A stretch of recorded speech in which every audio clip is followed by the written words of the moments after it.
चलो एक बार मैं एक्सप्लेन कर देता हूँ।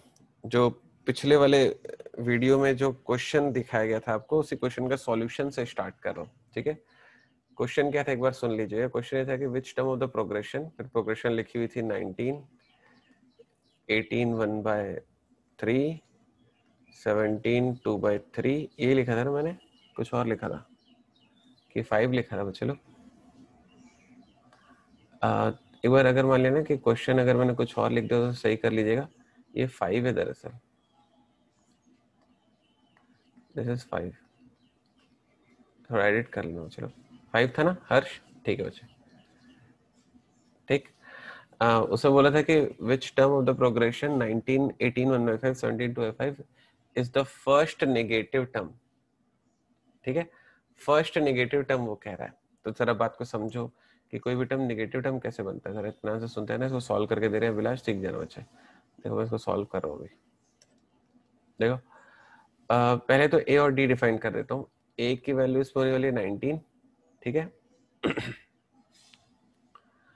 बच्चे अभिलाष वो भी आपको दिखाएंगे। और डी की वैल्यू हो जाएगी मेरे पास 18 1/5 माइनस 19, ठीक है। बात समझ में आ गई। तो 18 1/5 माइनस 19 करने का एक सही तरीका होता है, वो तरीका सीख लीजिए। ये आपको ने स्पीड मैथ्स में पढ़ाया हुआ है, आपकी स्पीड मैथ्स की क्लास हो चुकी है और उसमें मैंने आपको बताया था 18 1/5 को आप लिखते हैं 18 प्लस 1/5 माइनस 19। इसे इस तरीके से लिखा जा सकता है। तो इस तरीके से लिखने से क्या वो सॉल्व करना आसान हो गया। पेपर लिखने की जरूरत नहीं है, अभी लिख के दे रहा हूँ, इतना से सुन लो। 18 माइनस 19 इज -1, प्लस में 1/5 और इसको सॉल्व करोगे तो आ जाएगा माइनस में 4/5। समझ गए? देखो कितना आसानी से सॉल्व हो गया। डी की वैल्यू आ गई माइनस में 4/5। कंफर्टेबल अपन, मेरे पास ए है, मेरे पास डी है। मेरे को निगेटिव टर्म चाहिए। निगेटिव टर्म कब होगा? जब वो जो पर्टिकुलर टर्म है जो कि टीएन है, टीएन क्या होता है? उस पर्टिकुलर टर्म की वैल्यू होती है, ठीक है। तो जो पर्टिकुलर जो टर्म होगा वो 0 से कम होना चाहिए। अगर वो पर्टिकुलर टर्म 0 से लेस हुआ तो इसका मतलब आप उस टर्म को क्या बोलोगे भाई? नेगेटिव टर्म बोलोगे कि नहीं बोलोगे? बात आई समझ में? तो आपको ये बात समझ में आनी चाहिए कि मैं टीएन को यहाँ पर 0 से लेस क्यों कर रहा हूँ। 0 से लेस करने की वजह से सिर्फ एक ही रीजन है मेरे पास, कि उसने कहा है कि पर्टिकुलर टर्म की वैल्यू नेगेटिव होनी चाहिए, और नेगेटिव सिर्फ एक ही कंडीशन पर होता है, जब वो 0 से लेस हो। एक्सेप्टेड? याद है? ओके अपन लोग। तो जैसे ही अपन इसको सॉल्व करेंगे तो टीएन की वैल्यू क्या हो जाएगी? a plus n minus 1 dot D is less than 0। Accepted? a की वैल्यू क्या है मेरे पास? a की वैल्यू है मेरे पास 19 प्लस n माइनस 1, और d की वैल्यू क्या है मेरे पास? d की वैल्यू है मेरे पास माइनस में 4/5, और ये होगा लेस देन 0। यहाँ तक लाइन आ गई समझ में? ओके अपन लोग। चलो इसके आगे सॉल्व करके दे रहे हैं, इत्मीनान से सुनते जाइएगा। जैसे अब इसको थोड़ा सा सॉल्व कर दो, कैसा दिखेगा? 19 प्लस, प्लस नहीं होगा, ये माइनस हो जाएगा। 19 माइनस 4/5n, और माइनस माइनस हो जाएगा प्लस 4/5 इज लेस देन 0। ठीक है, तो ये कैसा दिखेगा? माइनस में 4/5 हो जाएगा, उधर जाके प्लस में 4/5n ग्रेटर देन 19 प्लस 4/5। ठीक है, अब जैसे अब इसको सॉल्व करोगे n के लिए, तो आपको n की जो वैल्यू मिलती है वो मिलेगी 99/4। ठीक, आपको ये n की वैल्यू है, इसको थोड़ा बड़ा कटमट करोगे तो ये वैल्यू आपको मिलेगी। ठीक है, और 99/4 को आप जैसे ही थोड़ा सा सॉल्व करोगे तो ये जाएगा 2 टाइम्स में, फिर उसका जाएगा 4 टाइम्स में, और फिर हो जाएगा 3, तो ये पॉइंट लगाने से जाएगा 7 टाइम्स में, तो आ जाएगा 24.7। अब जरा इसलिए बात करिए, इत्मीनान से सुनना। देखो मैं क्या कहने की कोशिश कर रहा हूँ, शाबाश हर्ष। मैं ये कहने की कोशिश कर रहा हूँ कि अगर आपने n की कोई भी वैल्यू, अगर आपने n की कोई भी वैल्यू 24.7 से अगर बड़ी डाली, n की कोई भी वैल्यू अगर आपने 24.7 से बड़ी डाली, तो उस सिचुएशन पर tn जो है 0 से हमेशा छोटा रहेगा। बात आ रही समझ में? कंडीशन तो मैंने यही ली थी ना, tn इज लेस देन 0, तो उससे निकल कर आया n इज ग्रेटर देन 24.7। तो मैंने क्या कन्वे किया? मैंने ये कन्वे किया बच्चे कि अगर आपने n की वैल्यू को 24.7 से बड़ा कर दिया, तो उस सिचुएशन पर tn जो है 0 से छोटा हो जाएगा। tn 0 से छोटा होने का मतलब है कि जो पर्टिकुलर टर्म की वैल्यू है वो कैसी हो जाएगी? नेगेटिव हो जाएगी। ये बात आप समझ गए? तो बॉटम लाइन क्या बन रही है? बॉटम लाइन ये कि जब आप n से बड़ी, n की वैल्यू 24.7 से बड़ी डालोगे, 24.7 से बड़ी क्या होता है भाई? 25, 26, 27, 28 एंड सो ऑन। तो इनमें से आप कोई भी नंबर पुट करते जाओगे, टीएन हमेशा आपको 0 से छोटा मतलब कि निगेटिव दिखता जाएगा। लेकिन क्वेश्चन में उसने ये नहीं पूछा था कि भाई टीएन निगेटिव कब होगा, उसने पूछा था कि पहली बार निगेटिव कब होगा, फर्स्ट निगेटिव टर्म बोला था ना, तो पहली बार निगेटिव होगा 25 पर। 26, 27, 28 पर भी नेगेटिव है, लेकिन पहली बार तो 25 पर नेगेटिव है ना, तो फर्स्ट नेगेटिव टर्म उसका 25th टर्म होने वाला है। इसका आंसर है 25th। देखिए कोई डाउट है किसी बच्चे को तो बताइए।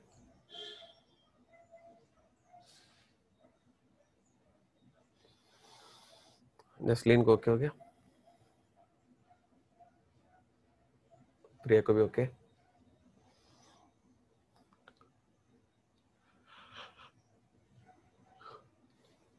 आगे चल रहे बच्चे लोग, नया क्वेश्चन। शिवानी को भी ओके हो गया भाई, शाबाश हर्ष। चलिए अगला सवाल है,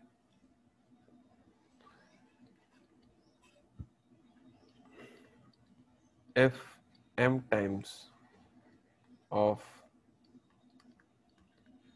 mth term of an AP is equal to the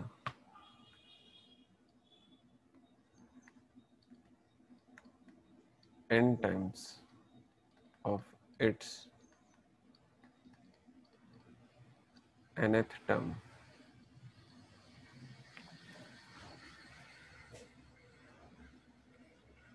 then find m plus nth term। बच्चे लोग जरा सॉल्व कीजिए।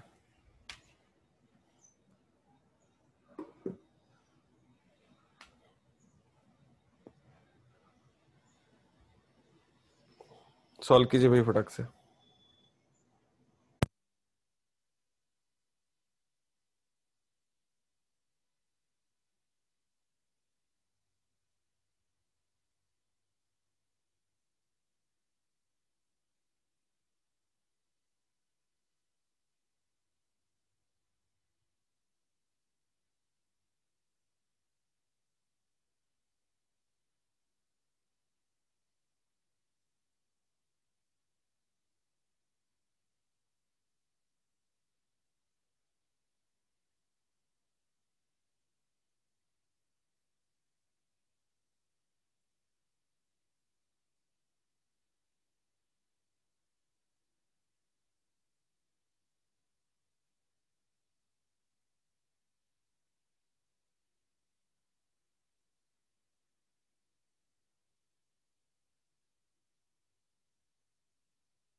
आखिरी के 30 सेकंड और एकदम बनने वाला क्वेश्चन है बच्चे लोग।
चलो चलो सुनते हैं, मैं सॉल्व करके बताता हूँ। हर्ष का आंसर 0 है, शाबाश बच्चे। अपेक्षा का भी 0 आ गया, गुड।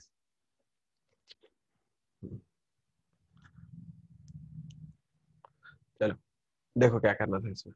आपको गिवन है m times of mth term, तो इसको ऐसे लिख सकता हूँ क्या, m times of mth term of an AP is equal to n times of nth term. n times of nth term दोनों बराबर है, ठीक है। तो इसको अपन कैसे लिख सकते हैं भाई, m टाइम्स ऑफ, आकाश से शाबाश, a plus m minus one dot D is equal to n times of a plus n minus one dot D. ऐसे कर सकता हूँ क्या मैं, ठीक है। जैसे अब इसको सॉल्व करें कैसे देखिएगा, M A plus M square minus M dot D is equal to N A plus N square minus N dot D. समझ में ये वाली बात। अगले स्टेप पर क्या होगा भाई, अगले स्टेप पर ए और डी को एक तरफ कर देता हूँ, ये ए है, ये ए है, तो इस तरफ आएगा तो कैसे दिखेगा, एम माइनस एन ए, ठीक है, प्लस ये एम स्क्वायर, ये इधर आएगा हो जाएगा N square, M square minus N square, ये माइनस एम, ये एन माइनस एन इधर आएगा प्लस हो, तो minus of M plus N लिख दूं, चल जाएगा। देखो क्या हुआ, ये माइनस एम यहीं पर रहने दिया मैंने, और ये एन को इधर लेकर तो प्लस हो जाएगा ना, एन को इधर लेकर तो प्लस हो, तो माइनस एम लिखना पड़ेगा ना मेरे को। देखो तो, देखो जरा इस लाइन को देखो, जो लास्ट लाइन है, समझ में आया क्या हुआ, पता चला, ठीक है। तो अब क्या हो सकता है, अब ये पूरे से m माइनस एन कॉमन निकल सकता है, पूरे से m माइनस एन कॉमन निकल, देखो यहाँ से m माइनस एन कॉमन निकल तो a बचेगा, ठीक है। अब ये M square minus N square है, M square minus N square gives me M plus N M minus N, लेकिन एम माइनस एन तो मैं बाहर निकाल रहा हूँ, तो यहाँ पर क्या बचेगा आपका, सिर्फ एम प्लस एन बचेगा ना, तो इसकी जगह पर सिर्फ एम प्लस एन लिख रहा हूँ मैं। आगे बात समझ में। अब उसके बाद ये माइनस, ये रहा वो माइनस, ठीक है, देखते जाना, एम माइनस एन तो बाहर निकाल रहा हूँ ना, तो एम माइनस एन बाहर निकाल तो क्या बचेगा, वन बचेगा, नहीं बचेगा, और ये पूरा डी का मल्टीपल है, तो यहाँ पर आ जाएगा पूरा का पूरा D with bracket is equal to 0। ये लास्ट लाइन देखो, ये लोग को समझ में आ रही है आपको, देखो समझ में आ रहा है कुछ, ठीक है तक।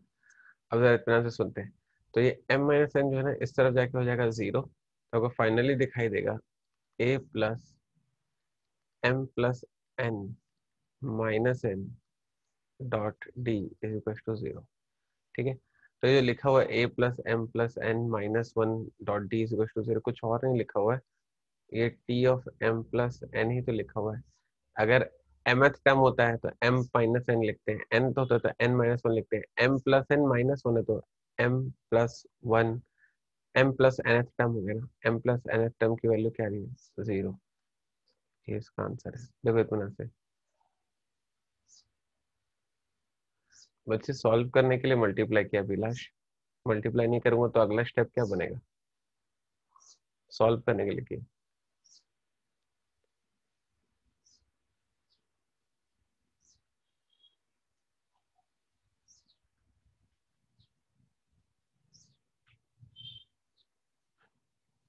देखो कहीं किसी लाइन में किसी बच्चे को डाउट है तो पूछिए, इत्मीनान से देखोगे आ गया समझ, आ जाएगा समझ में।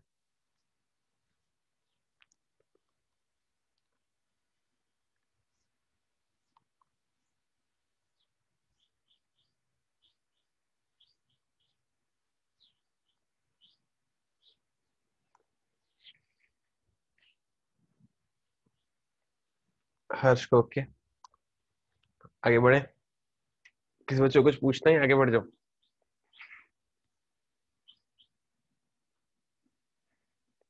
अमीषा को भी ओके, शिवानी को भी ओके।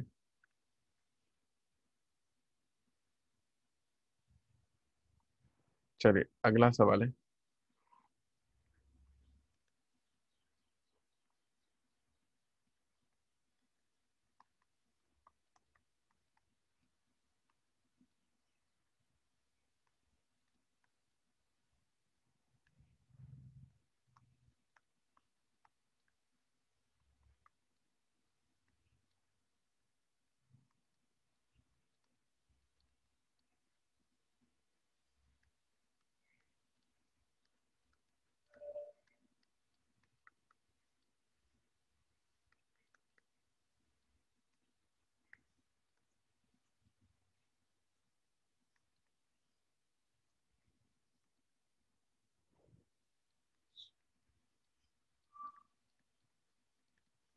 चलो चलो कोशिश करो।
ईशा ने 1 कहा है, कोई और बच्चे जिनको कुछ कहना है?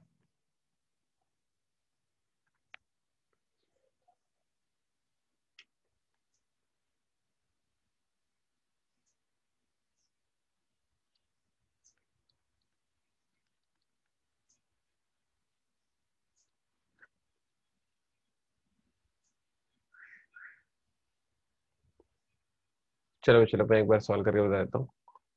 बोल रहा है कि mth टर्म जो है 1/n है, nth टर्म जो है 1/m है। एक बार देख लो, सॉल्व करके बता रहे हैं। तो tm इज इक्वल टू मेरे को 1/n गिवन है, और मेरे को tm, sorry, tn is equal to 1/m given है। ठीक है, जैसे आप सॉल्व करो अभिलाष, देखना a plus m-1 dot d is equal to 1/n, a plus n-1 dot d is equal to 1/n। ठीक है, क्रॉस मल्टीप्लाई करूंगा तो कैसा हो जाएगा? na plus n m-1 dot d is equal to 1, ma plus m n-1 dot d is equal to 1। ठीक है, तो आप देख रहे हो कि दोनों इक्वेशन का जो राइट हैंड साइड है 1 और 1 सेम है। तो अब इन दोनों इक्वेशन का, क्योंकि राइट हैंड साइड सेम है, तो इक्वेट कर सकते हो। तो जैसे ही दोनों इक्वेशन को इक्वेट करूं तो कैसे दिखेगा? na plus mn minus n dot d is equal to ma plus mn minus m dot d। मैंने क्या किया, दोनों का क्योंकि सेम था वो साइड, तो इक्वेट कर दिया है। ठीक है, तो अब ए को डी डी को एक तरफ लेके जा रहा हूँ। तो जैसे मैं ए को डी डी को एक तरफ लेकर जाऊंगा तो मुझे कैसा दिखाई देगा? देखो तो ये इस तरफ चला जाएगा, तो हो जाएगा ये एन एम, उस तरफ जाएगा तो देखिएगा एन माइनस एम। देखते जाना, ए कॉमन निकल गया। ठीक है, यहाँ से समझ में आ गया। अब ये वाली चीज लिख रहा हूँ, तो ये है एम एन, ये है एम एन, उस तरफ जाएगा, दोनों कैंसिल हो जाएंगे ना। आगे वो समझ में। और ये है मेरे पास विच इज माइनस एम, ये है मेरे पास प्लस एम। तो क्या करता हूँ, इसको इस तरफ रहने देता हूँ। देखो जरा कैसे कर रहा हूँ मैं, एक बार इत्मीनान से सीखना मुझसे, है ना। देखते जाना, देखो मैंने क्या किया, ए को इस तरफ लेकर गया तो N minus M equal to A बन गया। अब ये इक्वल टू रहने देता हूँ, इसे उस तरफ लेकर जाता हूँ। जैसे इसे उस तरफ लेकर जाऊंगा कैसे दिखेगा? एम एन और एम एन दोनों कट जाएंगे, तो ये यहाँ पर है माइनस एम, और उधर से आएगा तो हो जाएगा प्लस एम। ठीक है, और ये डी, तो ये दोनों सेम ही तो लिखा हुआ है, भी दोनों कैंसिल हो जाएगा, तो ए इज इक्वल टू क्या आ जाएगा? डी। देखो आ रहा है समझ में कि ए डी के बराबर कैसे हो गया?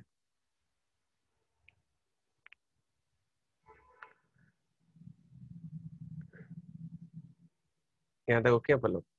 ए इज इक्वल टू डी समझ में आ गया। अब कोई भी एक इक्वेशन ले लो, चाहे 1 ले लो चाहे 2 ले लो, उसमें A is equal to D put करके आप ए और डी की वैल्यू निकाल सकते हो। तो कैसे निकालेंगे? बाय इक्वेशन 1 से, N A plus N M minus 1 dot D is equal to 1। A बराबर डी है, तो यहाँ पर क्या करता हूँ कि यहाँ पे ए डी के यहाँ पे ए पुट कर देता हूँ। और कहाँ पर बच्चे एम एन प्लस 1/2 होगा बच्चे? हर्ष वो ठीक लिखा है बच्चे, वहां पे एक बार देखो ना। तो मैंने क्या किया, डी की जगह पर ए पुट कर दिया। जैसे मैंने ए पुट किया तो यहाँ पर आ जाएगा दिस वन। ठीक है, तो जैसे इसको अब आगे सॉल्व करें कैसे दिखेगा, N A plus M N minus N A. 1 second, ये हो जाएगा which is N M A minus N A is equal to 1, और ये दोनों हो जाएंगे कैंसिल। तो मेरे पास फाइनली आ रहा है A is equal to 1/mn। A is equal to 1/mn आ रहा है, तो ए तो डी के बराबर था, तो डी भी हो जाएगा 1/mn। जरा यहाँ तक देखो, कुछ समझ में आ रहा है? ए और डी दोनों इक्वेट हो गए, ए की वैल्यू 1/mn आ गई, डी की वैल्यू 1/mn आ गई। हर्ष देखो जो लिखा है यहाँ पर यही वैल्यू जनरेट होगी, ये इत्मीनान से देखो। अब देखो आपसे क्वेश्चन में क्या पूछा था, क्वेश्चन में पूछा था कि mnth टर्म क्या होगा, है ना। mnth टर्म आप बहुत आराम से निकाल सकते हो। T M N is equal to जाएगा A plus M N minus one dot D. A और डी तो अपने आप में भी निकाला, ए ये रहा, डी ये रहा, तो जैसे आप पुट करोगे तो हो जाएगा 1/mn plus M N minus one 1/mn। हाँ बच्चे, तो जैसे आप पुट करेंगे ए की जगह पे हर्ष 1/mn, तो कैसे दिखाई देगा 1/mn। ये 1/mn 1/mn कैंसिल होकर 1 बना देगा, और ये बनेगा माइनस में 1/mn, दोनों ही कैंसिल हो जाएंगे, तो इसकी वैल्यू कितनी आ जाएगी 1। ये इसका राइट आंसर। देखो किसी बच्चे को डाउट है तो पूछो।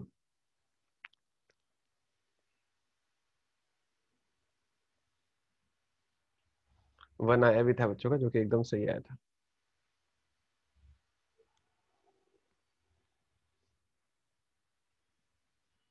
कंफर्टेबल? किसी बच्चे को कुछ पूछना है? ये स्लाइड है, देख लीजिए, और ये स्लाइड है। कंफर्टेबल? चलिए, अगला सवाल है, how many different APs with integral terms. हाँ बच्चा अर्जुन, ये क्वेश्चन लिख लो फिर दिखाता हूँ।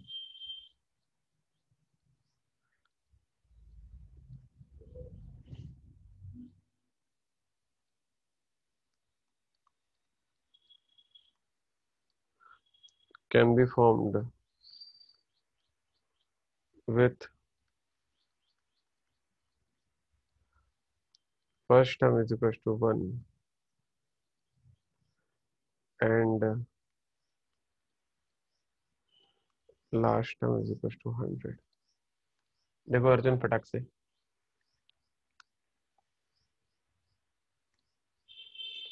चलो सुनते हैं। देखो ये वाला जो क्वेश्चन है एक बार पढ़ लेते हैं आपको, आपके लिए। क्वेश्चन में लिखा हुआ है how many different APs with integral terms can be formed with first term is equal to 1 and last term is equal to 100। ठीक है, तो ये वाला क्वेश्चन आपके लिए होमवर्क क्वेश्चन होने वाला है। इस वाले क्वेश्चन को आपको आराम से घर पे सॉल्व करना है, घर पे भी बैठे हो ना तो लेटे लेटे सॉल्व करना। ठीक है, हम लोग क्या करने वाले, नेक्स्ट वाली क्लास में मिलने वाले। नेक्स्ट वाली क्लास में इसी वाले होमवर्क का आपको मैं सॉल्यूशन दूंगा। आगे बस समझ में। नेक्स्ट वाली क्लास होगी कल सुबह को 7 बजे, मुलाकात होगी आप बच्चों से। ठीक है, और एपी मैं कल आपको बताने वाला हूँ, sum of terms of an AP, sum of n terms of an AP. तो कल मैं आपको सम निकालना भी सिखाऊंगा, और एट द सेम टाइम इस वाले क्वेश्चन में आपको सॉल्यूशन भी बताऊंगा। ठीक है, चलो, तो कल हम लोग मिलेंगे बिल्कुल इसी समय पर। कहीं कोई कष्ट है तो एक बार कमेंट सेक्शन में पूछ लो, नहीं तो आपसे फिर मुलाकात होगी। हाँ बिलाश बच्चे, बिल्कुल मुलाकात होगी आपसे। ठीक है बच्चे लोग, कंफर्टेबल है यहाँ तक सारे बच्चे लोग? ठीक है बच्चे, ख्याल रखिएगा अपना, कल मिलते हैं।